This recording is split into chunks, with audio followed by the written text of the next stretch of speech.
Alhamdulillahilladzi nahmaduhu wa nasta'inuhu wa nastaghfiruh wa na'udzu billahi min syururi anfusina wa min sayyiati a'malina may yahdihillahu fala mudhillalah wa may yudlil fala hadiyalah.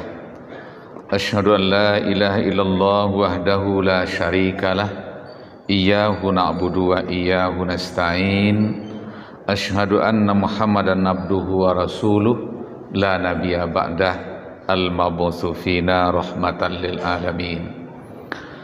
Allahumma shalli wa sallim ala hadzal nabiyil karim sayyidina wa habibina wa maulana wa syafi'ina Muhammad sallallahu alaihi wasallam wa ala alihi wa ashabihi ajma'in wa man tabi'ahum bi ihsanin ila yaumiddin. Amma ba'du, ya ma'syaral muslimin, usikum wa nafsi bitaqwallah faqad fazal muttaqun. Qala Allahu ta'ala fil Qur'anil Karim, a'udzu billahi minasy syaithanir rajim. Bismillahirrahmanirrahim. Wa qadha rabbuka alla ta'budu illa iyyahu wa bil walidaini ihsana imma yablughanna indakal kibara ahaduhuma aw kilahuma fala taqul lahumā uff wa la tanharhumā wa qul lahumā qawlan karīmā. Shadaqallahul azim. Kaum bapak sidang jamaah Jumat rahimakumullah, segala puji dan syukur kita sampaikan kepada Allah Subhanahu wa taala. Sampai detik ini kita selalu diberi nikmat. Kita memahami nikmat itu cukup banyak. Nikmat yang paling tinggi itu adalah iman dan Islam. Nikmat yang kedua adalah kehidupan. Nikmat yang ketiga adalah kesehatan. Nikmat yang keempat adalah alam jagat raya yang kita nikmati ini. Yang kelima adalah kesejahteraan alam itu sendiri. Makanya pada bulan yang lalu Indonesia telah memperingati satu hari yang penuh bahagia, yaitu hari kemerdekaan, lepasnya kita dari sebuah penjajahan. Namun di samping itu tentu lebih bahagia juga kita ketika iman dan Islam masih tetap bersemi dalam hidup kita. Maka itulah pada hari ini kita mensyukuri nikmat tersebut. Dan dalam waktu yang sangat pendek ini juga kita menyampaikan salawat dan salam untuk junjungan umat Nabi Muhammad sallallahu alaihi wasallam sebagai suri tauladan bagi kita untuk meraih kebahagiaan dunia dan akhirat. Kendati pandangan sebagian orang menyatakan bahwa syafaat Nabi itu hanya di akhirat, tetapi kalau kita simak pesan Nabi, siapa yang membaca namaku lalu dia jawab berselawat kepadaku, maka aku akan mengembalikannya lewat Allah kepada orang tersebut. Berarti dari dunia sebenarnya syafaat itu telah diberikan oleh Rasulullah sallallahu alaihi wasallam. Pada kesempatan ini kita lihat firman Allah beberapa ayat dalam surat Al-Isra menyangkut dengan ketentuan Allah kepada kita, dan kita hubungkan dengan surat Al-Aqaf ayat 15. Maka hari ini kita beri topik kita dua kegiatan yang sangat beriringan dalam kehidupan kita yang sangat disenangi oleh Allah Subhanahu wa taala. Yang pertama, Allah telah memberikan sebuah ketetapan pasti bahwa kita tidak boleh menyembah kecuali hanya kepada Allah. Maka oleh sebab itu kita dilarang untuk mengikuti perbuatan-perbuatan kemusyrikan di muka bumi ini. Yang kedua, meniru-niru kegiatan-kegiatan orang kafir. Ketika ada perbuatan-perbuatan orang kafir itu kita tiru, maka kita disamakan dengan mereka. Maka itulah salah satu bentuk nawaqidul iman. Perusak-perusak iman adalah perbuatan-perbuatan yang meniru-niru perbuatan orang kafir, otomatis perbuatan orang yang bukan seiman dengan kita. Dalam hal ini tentu kita perlu merenung panjang, kira-kira apa saja perbuatan orang kafir, mulai pemikirannya, perkataannya, perbuatannya, dan tindakannya di muka bumi yang perlu kita lihat sandarannya di dalam Al-Quran, agar kita tidak sampai kepada suasana merusak iman kita sendiri. Dan yang kedua, yang hari ini adalah telah mulainya bergeser dalam kehidupan umat manusia. Kita miris rasanya mendengar seorang anak bersidang dengan ibu bapaknya ketika rumahnya tidak dibayar oleh ibu dan bapaknya, dan dia mengajukan ke pengadilan yang selalu ditayangkan di televisi. Kita merasakan betapa perasaan seorang ibu dan bapak. Makanya Allah katakan, wabil walidaini ihsana, kepada ibu bapakmu itu berbuat baiklah semaksimal mungkin. Dalam ayat lain, jika kamu disuruh mempersekutukan Tuhan sekalipun oleh ibu bapakmu, fala tuti'huma, kamu tidak boleh mematuhinya. Namun wasahibuhuma fid dunya ma'rufa, kamu tetap wajib menemaninya di muka bumi ini secara baik, karena merekalah aku menitipkan kamu darinya. Oleh sebab itu, kita merasa terjadi pergeseran kebiasaan orang hari ini. Tidak suka dengan ibu dan bapaknya, tidak sayang dengan ibu dan bapaknya. Satu kali Nabi menyuruh Umar bin Khattab melihat seseorang laki-laki, dan kemudian mintalah doa orang tersebut agar dimasukkan ke surga. Umar tentu heran. Rasul telah menjanjikan 10 sahabat seniornya masuk surga. Satu diantaranya Umar bin Khattab, dan satu lagi dinyatakan betul oleh Allah bahwa dia adalah penduduk surga, yaitu Abu Bakar Siddiq. Umar patuh kepada Nabi, pergilah mencari laki-laki tersebut. Diamati apa kerja laki-laki ini, ternyata mungkin tidak bisa dicontoh, kata Umar. Dia itu setiap waktu menggendong ibunya untuk sholat di Masjidil Haram, dan kemudian menggendongnya tawaf, baru dibawa pulang. Lalu sampai dia menemui orang tersebut, minta didoakan masuk surga.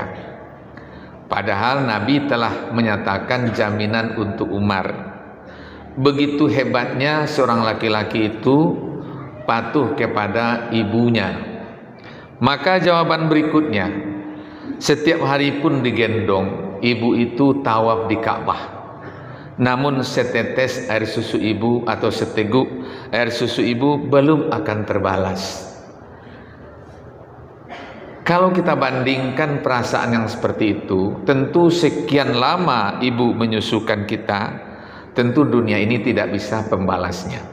Betapapun intan berlian, permata, emas dihamparkan di muka bumi ini, maka oleh sebab itu Allah katakan, wabil walidaini ihsana, imma yablughanna indakal kibara ahaduhuma aw kilahuma fala taqul lahumā uff wa la tanharhuma wa qul lahumā qawlan karīmā.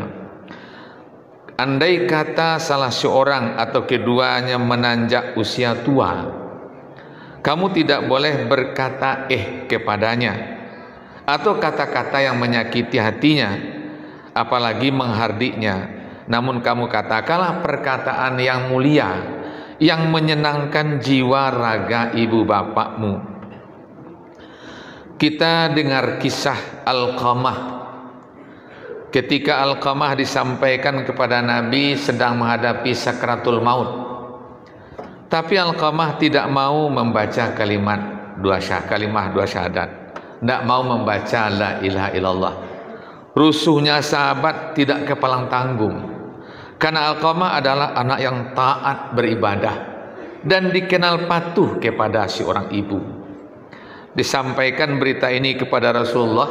Rasulullah bergegas datang menghampiri Alqamah. Akhirnya Alqamah diajak oleh Rasul untuk mengucapkan talqin la ilaha illallah. Alqamah menggelengkan kepalanya. Nabi bertanya, masih hidup ibunya? Dijawab, masih ya Rasulullah. Jemput ibunya dan mintakan maaf. Ibunya berkata, aku tidak bisa memaafkan Alqamah. Lalu disampaikan ke Nabi, kalau dia tidak bisa memaafkan Alqamah, tidak ada harapan bagi kita untuk menyelamatkan Alqamah. Maka daripada dia terbakar besok, bagusnya kita bakar dari dunia ini. Tersiarlah berita, maka ibunya datang. Kenapa anak saya mau dibakar ya Rasulullah? Karena maafmu tidak ada, dia akan masuk neraka juga. Akhirnya sang ibu memaafkan. Apa kesalahan Alqamah yang tidak diketahui orang? Hanya ibunya saja yang tahu. Sebelum dia beristri, dia selalu mendampingi ibunya. Dan setelah dia beristri, dia mengirimkan belanja untuk ibunya, tapi dia tidak mengantarkan lagi. Dan yang kedua, dikisahkan juga ketika seorang ibu ingin bertemu dengan anak cucunya, dia membawa makanan. Akhirnya sampai di rumah Alqamah, karena rindu mertua datang, si istri Alqamah menyimpan bawaan ibunya dan disimpan di tempat yang baik. Lalu masakannya yang disuguhkan kepada ibunya. Ibunya memahami, sungguh aneh anak saya.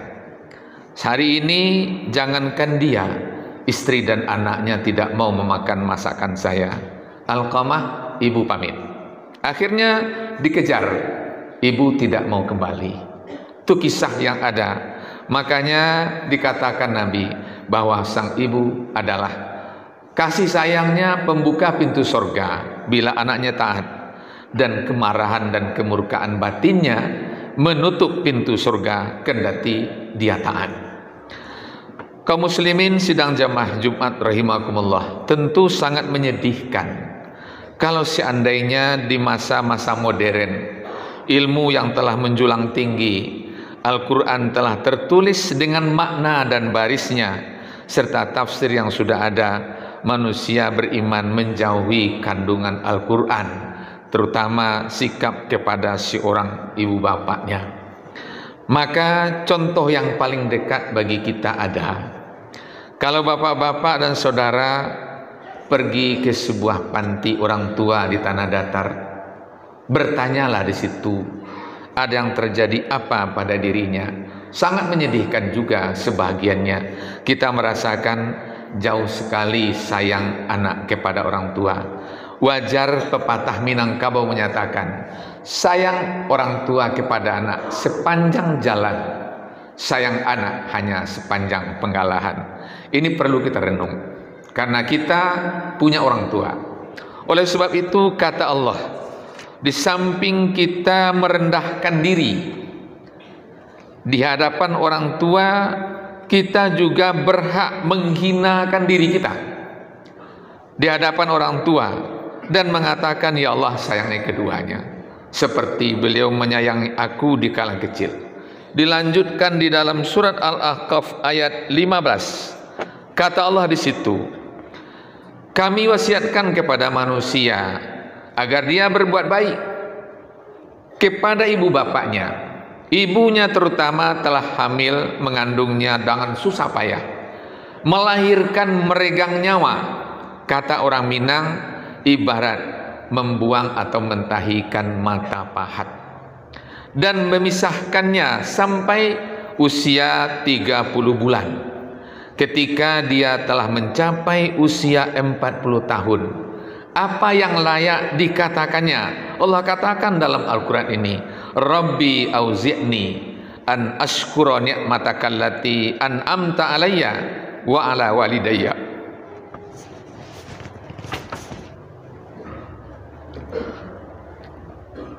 Wa an a'mala sholihan tardahu waslih li fi dzurriyyati inni tubtu ilaika wa inni minal muslimin.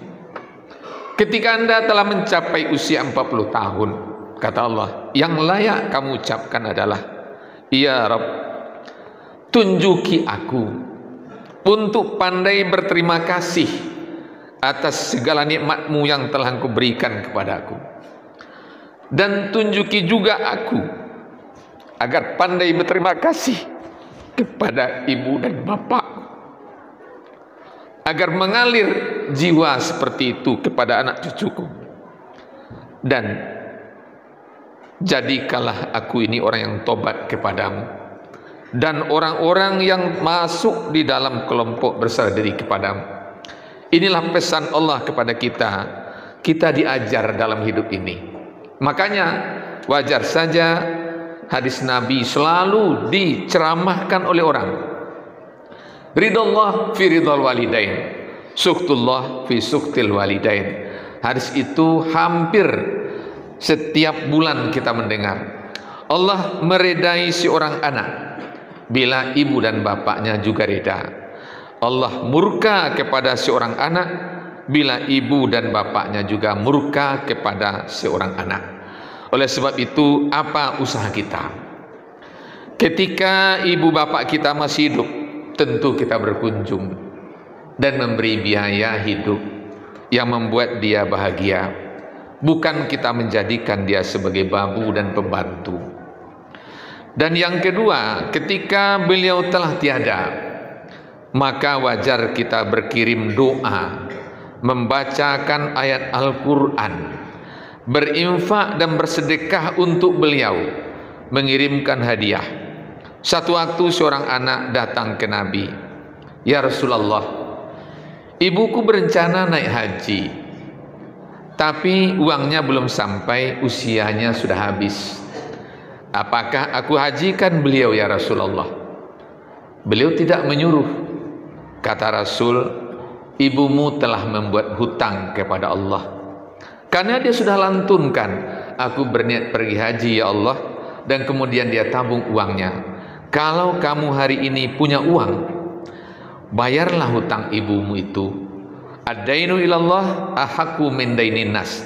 Hutang kepada Allah itu lebih tinggi kewajibannya daripada hutang kepada manusia yang juga wajib dibayar. Kemudian datang lagi seorang anak, "Ya Rasulullah, bagaimana cara aku berbuat baik kepada ibu bapakku yang dia sudah tidak ada?" Taatlah kamu di jalan Allah setaat-taatnya. Itu salah satu bentuk kebajikanmu untuk ibu bapakmu. Datang lagi seorang perempuan, "Ya Rasulullah, ibu bapakku sudah tiada, tapi aku bisa mewarisi mata pencahariannya yang aku kembangkan hari ini. An asaddaqa alaihima, apakah disuntut bersedekah untuk kedua ibu bapakku ya Allah, ya Rasulullah?" Padahal beliau tidak berwasiat, beliau tidak berpesan. Nabi mengangguk dengan keras, "Naam." Begitu pentingnya, bukan mengangguk biasa Nabi, iya tidak begitu, tapi begitu Nabi berharap seorang anak dapat berbakti kepada ibu dan bapaknya sampai kepada harta benda yang dia miliki dan dia tinggalkan. Makanya hadis Nabi menyampaikan kepada kita, salah satu yang dapat melestarikan amal soleh seorang bapak dan ibu adalah anak yang soleh. Mulai mendoa, membacakan Al-Quran, dan kemudian juga berinfak, bersedekah untuk beliau. Mudah-mudahan ke depan ini semua hati orang beriman dibukakan Allah sesuai dengan doa ini, "Auzi'ni an ashkura ni'mataka allati an'amta alayya wa ala walidayya." Sehingga kita menjadi umat-umat Nabi Muhammad yang sangat mencintai orang tua, baik semasa hidup, lebih-lebih setelah dia tiada. Karena setelah dia tiada, dia tidak bisa beramal seperti kita lagi. Hanya tertompanglah kepada kita yang akan mensaving kebaikan untuk beliau. Tentu hal ini sangat didambakan oleh setiap arwah yang telah pergi, kendati beliau tidak kita ketahui dengan apa dibungkus malaikat. Apakah arwahnya dibungkus dengan kain putih harum, atau arwahnya dibungkus dengan kain hitam gelap busuk? Kita tidak tahu. Maka sepanjang waktu kita berdoa, berkirim, baik bersifat yang tidak materi apalagi yang bersifat materi. Mudah-mudahan kita menjadi anak yang berbakti kepada ibu dan bapak sepanjang kehidupan masih ada, dan bisa diwariskan kepada anak cucu kita. Mudah-mudahan taufik dan inayah Allah menyertai kita. Amin ya rabbal alamin. Fa'tabiru ya ulil absar la'allana minal muflihin.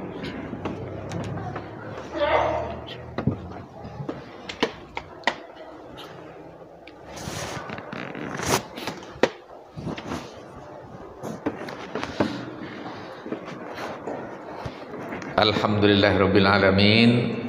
Asyhadu an la ilaha illallah wahdahu la syarikalah. Asyhadu anna Muhammadan abduhu wa rasuluhu la nabiyya ba'dah. Allahumma shalli wa sallim ala sayyidil mursalin sayyidina wa habibina wa maulana Muhammad sallallahu alaihi wasallam wa ala alihi wa ashabihi ajma'in wa man tabi'ahum bi ihsanin ila yaumiddin. Amma ba'du ya ma'syaral muslimin, usikum wa nafsi bi taqwallah faqad fazal muttaqun. Qala Allah Ta'ala fil Qur'anil Karim, a'udzu billahi minasyaitonir rajim. Bismillahirrahmanirrahim. Wal 'asri innal insana lafi khusrin illa alladziina amanu wa 'amilus shalihat wa tawassaw bil haqqi wa tawassaw bis sabr. Shadaqallahul azim. Innallaha malaikatahu yusholluna 'alan nabi ya ayyuhalladzina amanu shallu 'alaihi wa sallimu taslima. Allahumma shalli 'ala sayyidina Muhammad wa 'ala ali sayyidina Muhammad kama shallaita ala Ibrahim wa ala ali Ibrahim wa barik ala sayyidina Muhammad wa ala ali sayyidina Muhammad kama barakta ala Ibrahim wa ala ali Ibrahim fil alamin innaka Hamidum Majid. Allahumma fil lil mu'minina wal mu'minat wal muslimina wal muslimat al ahya'i minhum wal amwat innaka sami'un qaribun mujibud da'awat. Amin ya qadiyal hajat. Rabbana taqabbal minna innaka antas samiul alim wa tub alaina ya Allah innaka antat tawwabur rahim. Allahumma ighfir lana dzunubana wa liwalidayna warhamhuma kama rabbayana shaghira wa kaffir 'anna sayyi'atina wa tawaffana ma'al abrar. Rabbana hab lana min azwajina wa dzurriyyatina qurrata a'yun waj'alna lil muttaqina imama. Allahumma hdina wa qaumana wa ahlana bi hidayatil Qur'an wa barik lana ya Allah bi barakatil Qur'an warhamna ya Allah bi hurmatil Qur'an wa nawwir qulubana ya Allah bi nuril Qur'an wa zayyinhu fi qulubina ya rabbal alamin. Rabbana atina fid dunya hasanah wa fil akhirati hasanatan wa qina azabannar. Ibadallah, innallaha ya'muru bil 'adli wal ihsan wa ita'izil qurba wa yanha 'anil fahsya'i wal munkari wal baghi ya'izukum la'allakum tadhakkarun. Fadhkurullahal azima yazkurkum washkuruhu ala ni'amihi yazidkum wa la dzikrullahi akbar. Aqimus shalah.